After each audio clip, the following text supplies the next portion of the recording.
Magandang araw po. Narito na po ang magiging lagay ng panahon ngayong araw na Martes, July 1, 2025.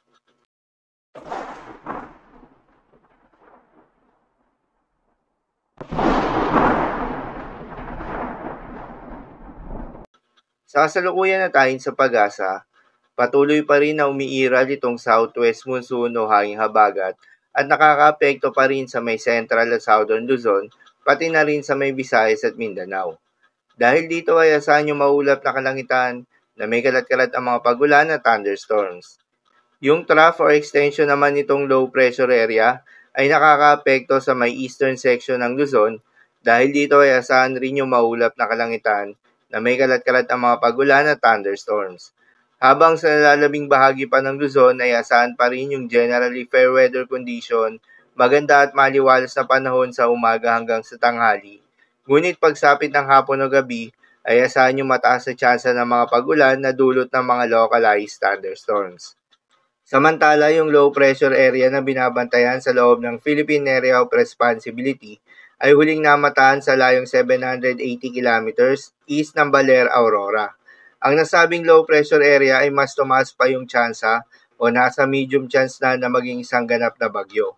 Sakaling maging bagyo man ito, papangalanan nito ng pag-asa na bagyong Bising, kaya naman patuloy lamang magantabay sa magiging development nito. Para naman sa magiging lagay ng panahon ngayong araw ng Martes, dahil nga sa epekto nitong trough nitong low pressure area, asahan sa Bicol Region, Aurora at Quezon, ang maulap na kalangitan na may kalat-kalat ng mga pagulan at thunderstorms. Posible ang mga pagbaha o pagguho ng lupa.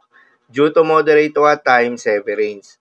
Habang sa Metro Manila, Visayas, Mindanao, Mimaropa at nalalabing bahagi ng Central Luzon at Calabarzon, ay asahan rin yung maulap na kalangitan na may kalat-kalat ng mga pagulan at thunderstorms na dulot naman ng southwest monsoon o hanging habagat.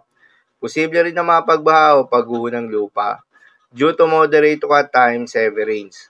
Habang sa nalalabing bahagi pa ng Luzon ay asahan naman yung bahagyang maulap hanggang sa maulap na kalangitan na may kalat-kalat ng mga pagulan o thunderstorms na dulot naman ng mga localized thunderstorms. Posible rin na mga pagbaha o pagguho ng lupa during severe thunderstorms. Madalas, nabobo ang mga thunderstorms na ito tuwing hapon o gabi na nagtatagal ng 1 hanggang 2 oras. Kaya naman ingat sa mga posibleng banta ng pagbaha at pagguho ng lupa, lalong-lalo na sa mga lugar na inuulan na noong mga nakaraang araw pa. Para naman sa magiging lagay ng mga dagat baybayin, ayon sa pag-asa ay wala tayong nakataas na gale warning sa anumang seaboards ng ating bansa.